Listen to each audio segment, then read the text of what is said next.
आज का टॉपिक है photo electric effect. Emission of electrons from the surface of metal when illuminated by electromagnetic radiations of suitable frequency is called photoelectric effect. So photoelectric effect में हम metal surface के ऊपर electromagnetic radiations गिराते हैं of suitable frequency और उसमें से electrons निकलता है। यही फेनोमेना को हम कहते हैं फोटो इलेक्ट्रिक इफेक्ट। तो ये जो है फोटो इलेक्ट्रिक इफेक्ट जो होता है वो बेसिकली इंटरेक्शन बिटवीन फोटोन और इलेक्ट्रॉन, और हम उस इलेक्ट्रॉन की बात करते हैं जो इलेक्ट्रॉन जो है मेटल के अंदर फ्रीली मूव कर रहा है, जिसको हम फ्री इलेक्ट्रॉन कहते हैं। इस इलेक्ट्रॉन का जो है सबसे ज़्यादा एनर्जी रहता है। इसको सरफेस से निकालने के लिए मिनिमम एनर्जी जरूरत पड़ता है। तो minimum energy required to remove most loosely bound electron from the surface is called work function, और वर्क फंक्शन का यूजुअल सिंबल जो है W0 है। सो वर्क फंक्शन का मतलब है कम से कम एनर्जी जो जरूरत पड़ता है सबसे लूजली बाउंड इलेक्ट्रॉन को सरफेस से निकालने के लिए, इसे हम वर्क फंक्शन कहते हैं। मतलब अगर हम इतना एनर्जी दे दें तो इलेक्ट्रॉन निकल सकता है। तो एनर्जी हम कई तरीके से दे सकते हैं। हम इलेक्ट्रोमैग्नेटिक रेडिएशन गिरा के दे सकते हैं, उसको हम फोटो इलेक्ट्रिक इफेक्ट कहते हैं। हम उसको गर्म करके कर सकते हैं, हीट करके कर सकते हैं, थर्मो आयनिक एमिशन होता है। या फिर हम उसको हाई इलेक्ट्रिक फील्ड अप्लाई करते हैं, इलेक्ट्रिक फील्ड का फोर्स जो है वो इलेक्ट्रॉन को सरफेस से निकाल सकता है। हम डिस्कस करेंगे इलेक्ट्रोमैग्नेटिक रेडिएशन गिराते हुए सरफेस से जो इलेक्ट्रॉन्स निकलता है, जिसे हम फोटो इलेक्ट्रिक इफेक्ट कहते हैं, उसकी डिस्कशन करते हैं। और यहां पर फोटोन और इलेक्ट्रॉन का इंटरेक्शन होता है। फोटोन और इलेक्ट्रॉन का इंटरेक्शन होता है। जब फोटोन और इलेक्ट्रॉन का इंटरेक्शन होता है, हम फोटोन और इलेक्ट्रॉन के इंटरेक्शन में कंजर्वेशन ऑफ मोमेंटम लेते हैं, कंजर्वेशन ऑफ एनर्जी लेते हैं, बट नंबर ऑफ फोटोन्स जो है वो कंजर्व नहीं होता है।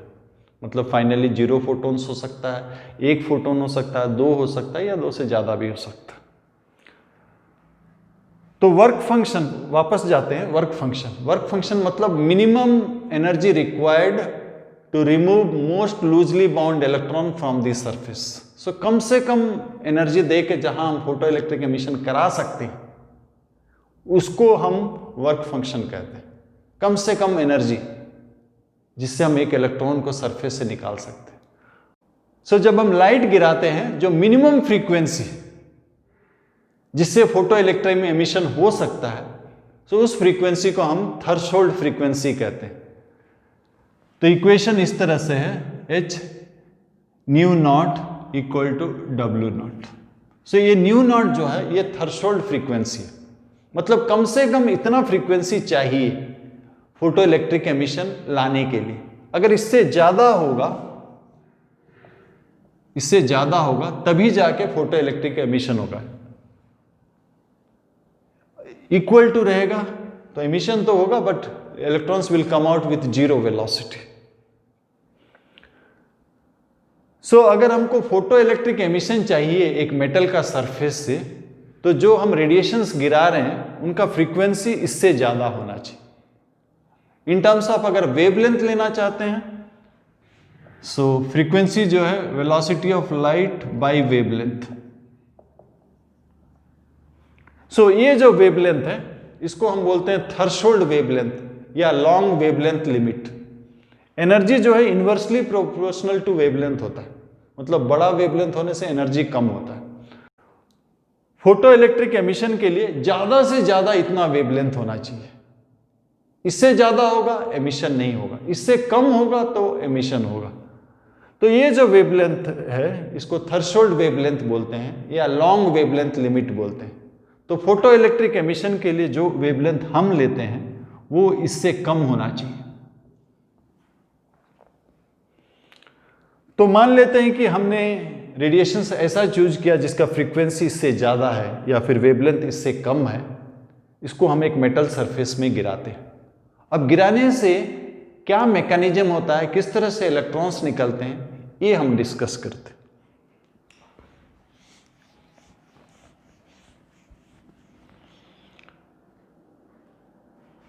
जब रेडिएशंस हम गिराते हैं और फोटोन और इलेक्ट्रॉन के बीच में इंटरेक्शन होता है, तो basic conservation of momentum, conservation of energy होता है, बट कंजर्वेशन ऑफ फोटोन नहीं होता है। यानी कि फाइनल रिजल्ट में कोई फोटोन नहीं भी हो सकता है, एक फोटोन भी हो सकता है, दो भी हो सकता है। तो हम डिस्कस करेंगे एक पर्टिकुलर केस का। ये पर्टिकुलर केस क्या है? फोटोन अपना पूरा एनर्जी इस फ्री इलेक्ट्रॉन को दे देता है। ये फ्री इलेक्ट्रॉन है और फोटोन जब गिरता है अपना पूरा एनर्जी h न्यू, इसका फ्रीक्वेंसी मान लेते हैं न्यू है, h न्यू, ये पूरा एनर्जी इसको दे देता है। अब देने के बाद होगा क्या? ये इलेक्ट्रॉन पूरा एनर्जी एब्जॉर्ब कर लिया और ये जो एनर्जी है ये वर्क फंक्शन से ज्यादा है मान लेते हैं। तो इलेक्ट्रॉन के पास एक्स्ट्रा एनर्जी आ गया। कितना एनर्जी आ गया? वर्क फंक्शन से ज्यादा आ गया। अब ये क्या करेगा? ग्रेटर स्पीड से मूव करने लगेगा। जब ग्रेटर स्पीड से मूव करने लगेगा तो तीन तो डिस्टिंक्ट पॉसिबिलिटीज बनता है। एक पॉसिबिलिटी ये बनता है कि ये सीधा सरफेस की तरफ पॉइंट करे और निकल जाए। अगर ऐसा निकल जाता है तो उसको सिर्फ इसमें से इतना सिर्फ यूज हो गया निकालने के लिए, सरफेस से निकालने के लिए, बाकी उसके अंदर रह गया एज काइनेटिक एनर्जी। एक और पॉसिबिलिटी बनता है कि जब एक्स्ट्रा एनर्जी गेन कर लिया h न्यू इलेक्ट्रॉन, तो उसका स्पीड बढ़ जाएगा, वो अंदर में और फ्री इलेक्ट्रॉन के साथ कोलाइड करे और कोलिजन के दौरान कुछ एनर्जी उनको दे दे। उसके बाद 2-3 कोलिजन्स के बाद या कुछ और कोलिजन्स के बाद वो सरफेस की तरफ हेड करे। लेकिन अब भी एक्स्ट्रा एनर्जी जो है वर्क फंक्शन से ज्यादा है, इसलिए अब भी वो निकल जाएगा। लेकिन इस बार जो काइनेटिक एनर्जी से वो निकलेगा वो पहली बार जो सीधा निकला था उससे कम होगा, क्योंकि कोलिजन के दौरान कुछ एनर्जी लॉस हो जाता। एक और केस ले सकते हैं जहां पर ये इलेक्ट्रॉन पूरा एनर्जी एब्जॉर्ब करने के बाद सरफेस जब मूव करने लगता है, बाकी फ्री इलेक्ट्रॉन के साथ कोलाइड करता है और कोलिजन के दौरान एनर्जी लॉस कर जाता है। अब जो एक्स्ट्रा एनर्जी इसके पास बचा वो वर्क फंक्शन से कम है, हेंस वो इलेक्ट्रॉन अब निकल नहीं पाता, अंदर ही रह जाता। सो ये तीन डिस्टिंक्ट पॉसिबिलिटी है। इसमें आइंस्टाइन्स फोटोइलेक्ट्रिक इक्वेशन जो है इस इलेक्ट्रॉन के लिए, जो इलेक्ट्रॉन पूरा एनर्जी अब्जॉर्ब किया और सीधा सरफेस की तरफ हेड करते हुए निकल गया। तो एक फोटोन अपना पूरा एनर्जी एक इलेक्ट्रॉन को दे देता है, उसमें से इतना एनर्जी यूज हो जाता है इलेक्ट्रॉन को निकालने के लिए, बाकी एनर्जी जो है इलेक्ट्रॉन में रह जाता है एज काइनेटिक एनर्जी।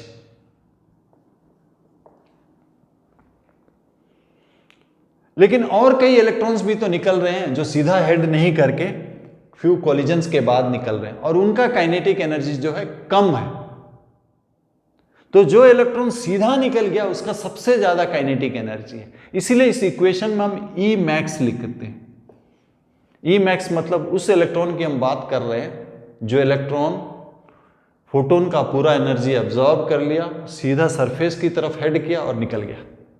बाकी कई इलेक्ट्रॉन्स और भी निकलते होंगे, लेकिन वे कई कोलिजन्स के बाद निकलते होंगे, हेंस उनका काइनेटिक एनर्जी यहां जो एनर्जी निकालेंगे इससे कम होगा।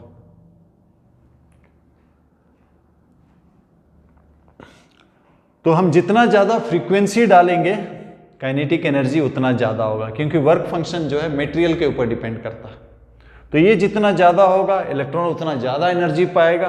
इलेक्ट्रॉन जितना ज्यादा एनर्जी पाएगा, जो फास्टेस्ट मूविंग इलेक्ट्रॉन उसका सबसे ज्यादा काइनेटिक एनर्जी होगा। सो ई मैक्स जो है फ्रीक्वेंसी के ऊपर डिपेंड करता है। हम जितना हाइयर फ्रीक्वेंसी डालेंगे ई मैक्स उतना ज्यादा होगा, क्योंकि वर्क फंक्शन जो है वो तो कांस्टेंट है, वो नेचर ऑफ मटेरियल के ऊपर डिपेंड करता है। तो क्वेश्चन ये है, क्या हम फ्रीक्वेंसी को डबल कर देने से ई मैक्स भी डबल हो जाएगा? चलिए देखते हैं। फ्रीक्वेंसी को हमने डबल कर दिया, ये तो कांस्टेंट रहेगा क्योंकि ये नेचर ऑफ मटेरियल के ऊपर डिपेंड करता है।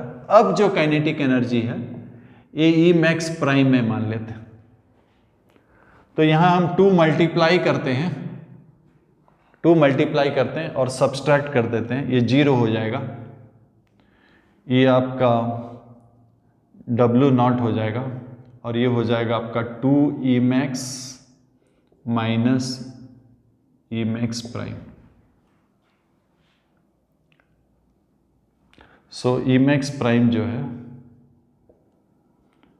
2 ई मैक्स प्लस W0। तो अगर हम फ्रीक्वेंसी डबल कर देते हैं तो काइनेटिक एनर्जी डबल नहीं होता है, डबल से थोड़ा ज्यादा होता है, डबल प्लस समथिंग ज्यादा होता है। एक और क्वेश्चन लेते हैं। सपोज वर्क फंक्शन जो है 3.4 इलेक्ट्रॉन वोल्ट और एक लाइट हम गिरा रहे हैं सरफेस के ऊपर, लाइट एक सरफेस के ऊपर गिरा रहे हैं जिसका वेवलेंथ मान लेते हैं 2000 एंगस्ट्रॉम।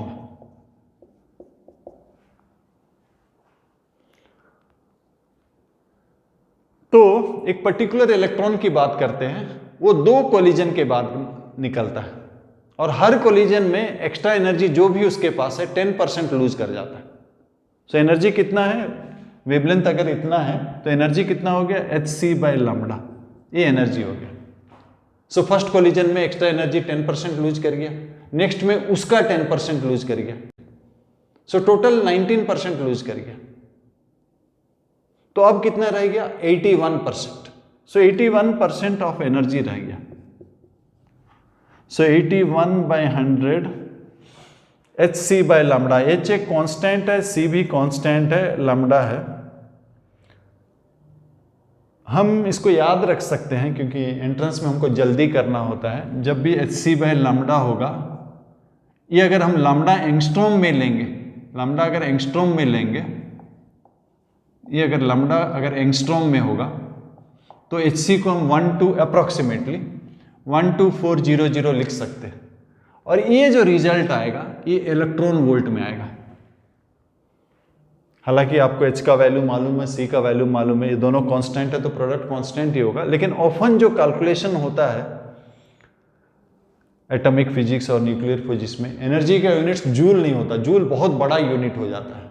हमारा डिस्कशन जो है इलेक्ट्रॉन वोल्ट में होता है, इसीलिए बेहतर होगा अगर आप इसको याद रख लें ताकि थोड़ा जल्दी आप कर सकें। तो यहां पर हम ले लेते हैं 12400 और लैम्डा जो हमें दिया गया 2000।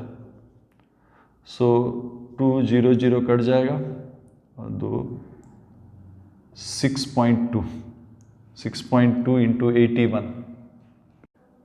सो 6.2 into 81, so 62, 4920। So this is 502.2, यहाँ बाई 100 है, सो ये आपका हो जाएगा 5.02, यानी कि अप्रॉक्सीमेटली हम 5 इलेक्ट्रॉन वोल्ट लिख सकते हैं। सो 2 कोलिजन के बाद, पहला कोलिजन में 10% लूज किया, मतलब 100 जो है 100% 10% लूज कर गया, 90 रह गया। नेक्स्ट कोलिजन में उसका 10%, 90 का 10% यानी कि 9। सो 10 एंड 9, 19% लूज कर गया, यानी कि 81% एनर्जी रह गया। इतना एनर्जी रह गया, इतना एक्स्ट्रा एनर्जी रह गया। ये एक्स्ट्रा एनर्जी में वर्क फंक्शन दिया गया है 3.4 इलेक्ट्रॉन वोल्ट, यानी कि इसमें से 3.4 इलेक्ट्रॉन वोल्ट यूज हो जाएगा सरफेस से निकलने के लिए। सो 3.4 निकल जाएगा, यानी कि 1.6 रह गया। तो जो इलेक्ट्रॉन 2 कोलिजन के बाद, हर कोलिजन में 10% एक्स्ट्रा एनर्जी लूज कर गया, अब जब निकलता है तो उसका काइनेटिक एनर्जी जो है 1.6 इलेक्ट्रॉन वोल्ट रहेगा। आगे डिस्कस करते हैं experimental study of photo electric effect. So photo electric effect का डिस्कशन के लिए एक वैक्यूम ट्यूब लिया जाता है, ग्लास का ट्यूब लिया जाता है जो कि खाली रहता है। सो ये ऐसा कुछ रहता है ग्लास का ट्यूब, यहाँ एक विंडो रहता है जहाँ से लाइट आता है, ऐसा कुछ ट्यूब रहता है, यहाँ से लाइट आता है, यहाँ एक फोटो सेंसिटिव प्लेट होता है मान लेते हैं इस प्लेट का नाम ये है, और इधर एक प्लेट होता है, यहां से लाइट आता है, सुटेबल फ्रीक्वेंसी का लाइट आता है, यहां गिरता है और यहां पर इलेक्ट्रॉन्स एमिट होते हैं। जब इलेक्ट्रॉन्स एमिट होते हैं तो इस जगह ये पूरा स्पेस में जो है इलेक्ट्रॉन्स आ जाते हैं। सो पूरा स्पेस में जब इलेक्ट्रॉन्स आ जाते हैं तो इस प्लेट्स को अगर हम क्लोज भी कर देते हैं, क्लोज कर देते हैं, तो इस प्लेट में बहुत कम इलेक्ट्रॉन्स पहुंचते हैं। वही इलेक्ट्रॉन पहुंचते हैं जिसका एनर्जी बहुत ज़्यादा है। अगर हम ग्राफिकली देखें तो कुछ ऐसा होगा, करंट का ग्राफ, फोटो इलेक्ट्रिक करंट का ग्राफ अगर हम देखें, ये करंट है, तो कुछ इलेक्ट्रॉन्स पहुंचते हैं, कुछ इलेक्ट्रॉन्स पहुंचते हैं, तो यहाँ कुछ करंट रहता है, और जैसा जैसा लाइट गिरने लगा तो जो स्पेस चार्ज है, यहाँ पर जो इलेक्ट्रॉन्स का जो चार्जेस है वो बढ़ने लगा, और जैसे जैसे चार्जेस बढ़ने लगा तो ये इलेक्ट्रॉन्स जो है न्यू इनकमिंग इलेक्ट्रॉन्स को रेपल करने लगेगा, तो धीरे धीरे ये रुक जाएगा। लेकिन अगर इसको हम कंटिन्यूअस रखना चाहते हैं तो उसको पॉजिटिव पोटेंशियल में रखना पड़ेगा। तो पॉजिटिव पोटेंशियल में रखते हैं, तो यहाँ से हम 2 ले लेते हैं, 2 इधर एक, इसी से 2 ठो कनेक्शन ले लेते हैं, 2, बिकॉज हम एक्सपेरिमेंट कर रहे हैं तो टर्मिनल भी हम चेंज करना पसंद करेंगे, कभी इसको पॉजिटिव रखना चाहेंगे, कभी इसको नेगेटिव। तो रेदर देन डायरेक्टली कनेक्ट करने से कम्यूटेटर यूज किए। कम्यूटेटर में क्या कर सकते हैं आप, जो पोलैरिटी चेंज कर सकते हैं। सपोज ये एक है और दूसरा ये है, ये चेंज कर सकते हैं आप, इसको मूव करके चेंज कर सकते हैं। तो इसको हम कनेक्ट करते हैं, ये पॉजिटिव पोटेंशियल है, ये पॉजिटिव पोटेंशियल है, इसको कनेक्ट करते हैं। और दूसरा जो है ये, यहां पर एक वेरिएबल रेसिस्टर रख देते हैं ताकि हम वोल्टेज चेंज कर सकें। जो वोल्टेज हम अप्लाई करना चाहते हैं उसको कंटिन्यूअसली हम चेंज कर पाए।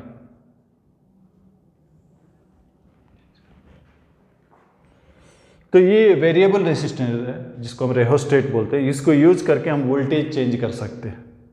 तो यहाँ जो हम पोटेंशियल डिफरेंस अप्लाई किए प्लेट ए और बी के बीच में, इसका जो पोटेंशियल डिफरेंस है हम चेंज कर सकते हैं। तो जैसे ही हम इसको पॉजिटिव पोटेंशियल में रखेंगे तो ये जो इलेक्ट्रॉन का जो क्लाउड है यहाँ पर स्पेस चार्ज है, इसको वो खींचने लगेगा, तो इलेक्ट्रॉन्स वहाँ जाने लगेंगे। तो करंट तो बढ़ेगा ही, साथ ही साथ जो स्पेस चार्ज है वो भी क्लियर हो जाएगा। उसके बाद जो इलेक्ट्रॉन्स निकलेगा, ये जो पॉजिटिव चार्ज है वो अट्रैक्ट करेगा।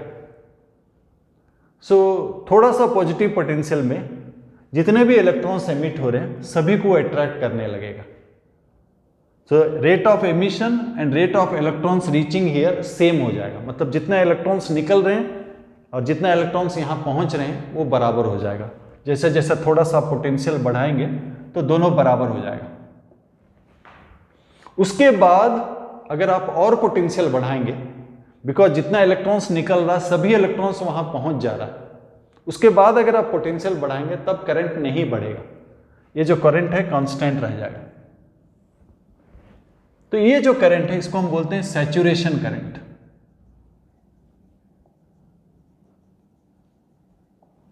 और ये किसके ऊपर डिपेंड करता है? इंटेंसिटी के ऊपर। डिपेंड्स ऑन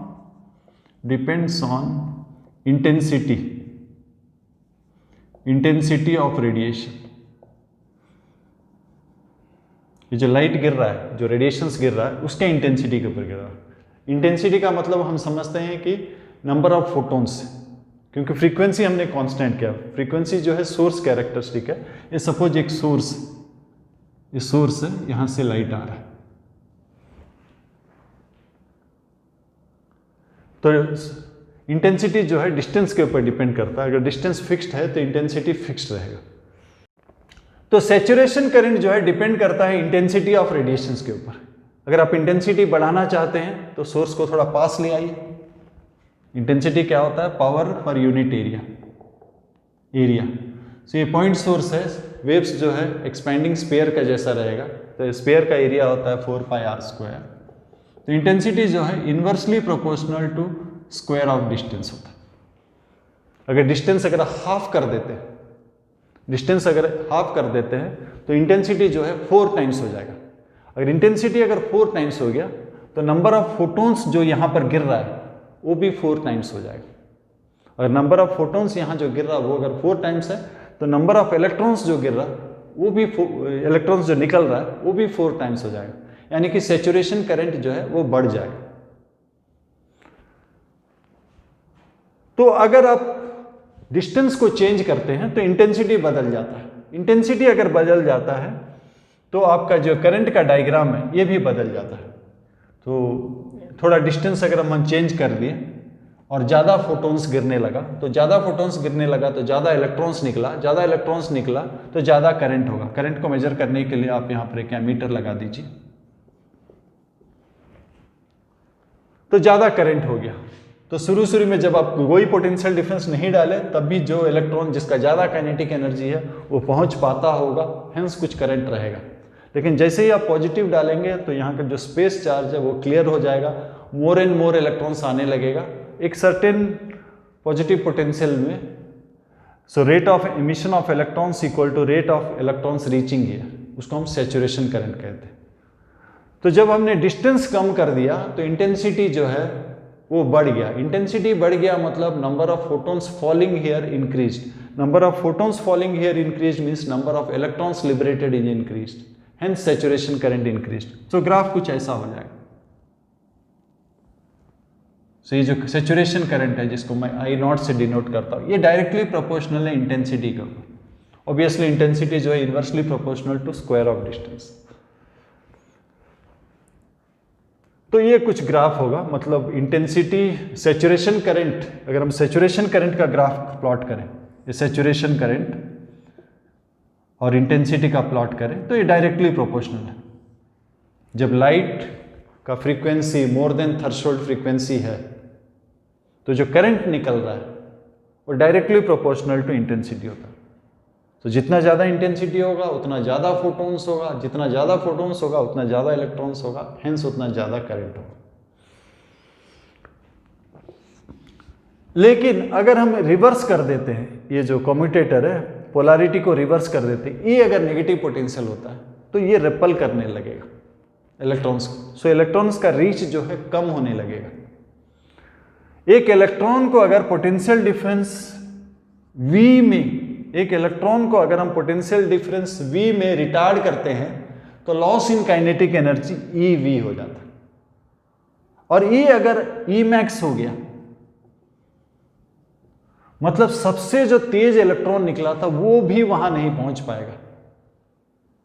इसका मतलब कोई भी इलेक्ट्रॉन वहां नहीं पहुंच पाएगा, यानी कि फोटो इलेक्ट्रिक करंट जो है 0 हो जाएगा। सो फोटो इलेक्ट्रिक करंट, ये जो negative potential at which photo electric current becomes 0 is called stopping potential. और स्टॉपिंग पोटेंशियल जो है डिपेंड करता है E मैक्स के ऊपर। तो हमारा जो आइंस्टाइन्स फोटो इलेक्ट्रिक इक्वेशन था वो था H nu equal to W naught plus E max. Stopping potential है, मैं S यूज कर लेता हूं। तो E मैक्स के जगह ये डाल देता हूं, E मैक्स की जगह पर अगर इसको लिख देता हूं तो ये जो स्टॉपिंग पोटेंशियल है ये फ्रीक्वेंसी के ऊपर डिपेंड करता है। तो आपने जब डिस्टेंस चेंज करके इंटेंसिटी चेंज किया तो नंबर ऑफ फोटॉन्स चेंज हुआ, लेकिन ईच फोटोन का एनर्जी चेंज नहीं हुआ। ईच फोटोन का एनर्जी सेम रहा H न्यू, यानी कि जो electron with maximum kinetic energy निकल रहा है उसका वैल्यू चेंज नहीं हुआ, हेंस स्टॉपिंग पोटेंशियल भी चेंज नहीं हुआ। तो जब आपने इंटेंसिटी बढ़ा दिया तो सैचुरेशन करंट तो चेंज हुआ लेकिन स्टॉपिंग पोटेंशियल वही है। तो ये ग्राफ है आपका करंट अगेंस्ट वोल्टेज का, करंट अगेंस्ट वोल्टेज का ग्राफ है, जहां आपने वोल्टेज पॉजिटिव लिया तो थोड़ा पॉजिटिव वोल्टेज में सभी इलेक्ट्रॉन्स, जितने इलेक्ट्रॉन्स प्रोड्यूस हो रहे और इलेक्ट्रॉन्स यहाँ पहुँच रहे वो बराबर हो गए, जिसे हम सैचुरेशन स्टेट बोलते हैं। और ये जो सैचुरेशन करंट है ये डिपेंड करता है इंटेंसिटी के ऊपर, कितने फोटॉन्स गिर रहे हैं। जितने ज़्यादा फोटॉन्स गिरेंगे उतना ज़्यादा सैचुरेशन करंट। याद रखिएगा क्वांटम एफिशिएंसी एक टर्म होता है। क्वांटम एफिशिएंसी का मतलब होता है कि सपोज 100 फोटॉन्स गिरते हैं और एक इलेक्ट्रॉन निकलता है, क्योंकि हमने देखा था जो कॉम्प्लेक्स प्रोसेस है, हमने डिस्कस किया था कि जब फोटॉन्स इलेक्ट्रॉन्स को साथ हिट करते तो कई सारा पॉसिबिलिटी होता है। ऐसा जरूरी नहीं कि 100 फोटॉन गिरेंगे तो 100 इलेक्ट्रॉन निकलेंगे, ऐसा नहीं होता, कभी भी नहीं होता। तो क्वांटम एफिशिएंसी एक टर्म यूज होता है। क्वांटम एफिशिएंसी का मतलब होता है कि number of electrons liberated by number of photon striking into 100। अगर हम क्वांटम एफिशिएंसी 1% बोलते हैं, मतलब अगर 100 फोटॉन्स गिर रहे हैं तो सिर्फ एक इलेक्ट्रॉन निकल रहा है। तो ये है ग्राफ जहां पर हमने देखा सैचुरेशन करंट जो है डिपेंड करता है इंटेंसिटी के ऊपर, और इंटेंसिटी इन टर्न डिस्टेंस के ऊपर डिपेंड करता है। और ये जो स्टॉपिंग पोटेंशियल है, जो नेगेटिव पोटेंशियल डिफरेंस, जहां पर फोटो इलेक्ट्रिक करंट जीरो हो जाता है, वो डिपेंड करता है फ्रीक्वेंसी के ऊपर। यहां पर उसी तरह का क्वेश्चन मैं फिर से पूछ सकता हूं, क्या अगर मैं फ्रीक्वेंसी डबल कर दूं तो स्टॉपिंग पोटेंशियल डबल हो जाएगा? लगभग उसी लाइन में सोल्यूशन होगा। अगर मैं फ्रीक्वेंसी डबल कर देता हूं तो स्टॉपिंग पोटेंशियल मान लेते हैं प्राइम है, तो इसको एलिमिनेट करने के लिए यहाँ 2 मल्टीप्लाई कर देता हूँ और सब्सट्रैक्ट कर देता हूँ। सब्सट्रैक्ट कर देने से ये सब्सट्रैक्ट हो जाएगा, ये W0 हो जाएगा, ये आपका हो जाएगा, इस साइड 0 हो जाएगा, W0 हो जाएगा, ये हो जाएगा आपका 2 EVS माइनस EVS प्राइम। तो VS प्राइम हो जाएगा आपका 2VS प्लस W0 बाई, यानी कि अगर हम फ्रीक्वेंसी डबल कर देते हैं तो स्टॉपिंग पोटेंशियल जो है डबल से थोड़ा ज़्यादा होता है।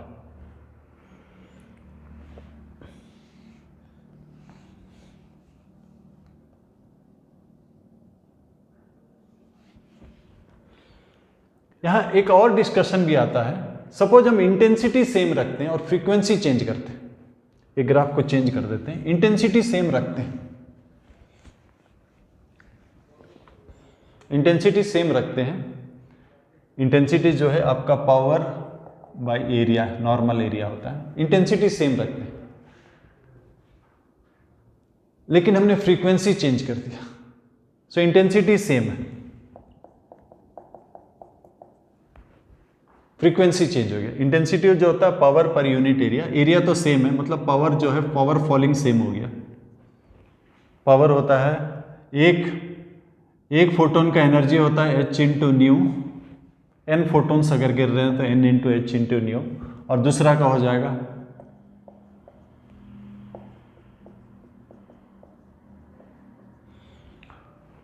तो इस बार हमने इंटेंसिटी सेम रखा, इंटेंसिटी सेम रखा यानी कि power falling, because area same है, सो पावर फॉलिंग जो है सेम रहा।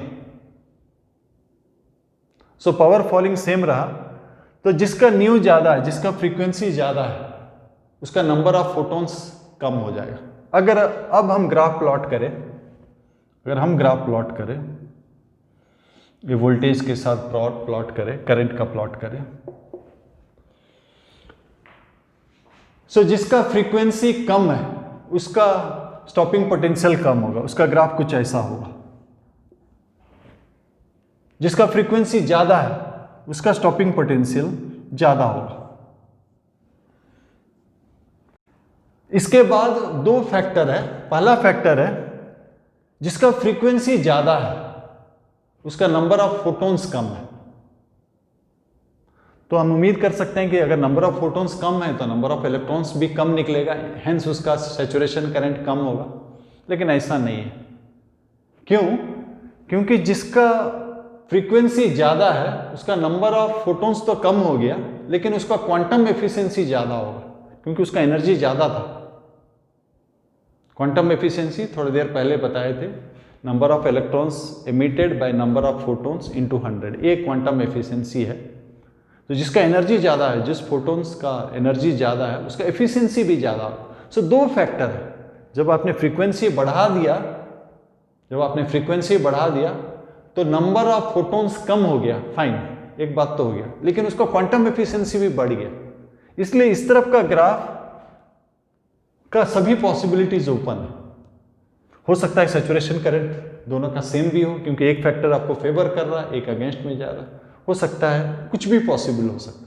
तो इस तरफ का ग्राफ जो है सर्टेन है, इस तरफ का ग्राफ जो है उतना सर्टेन नहीं है।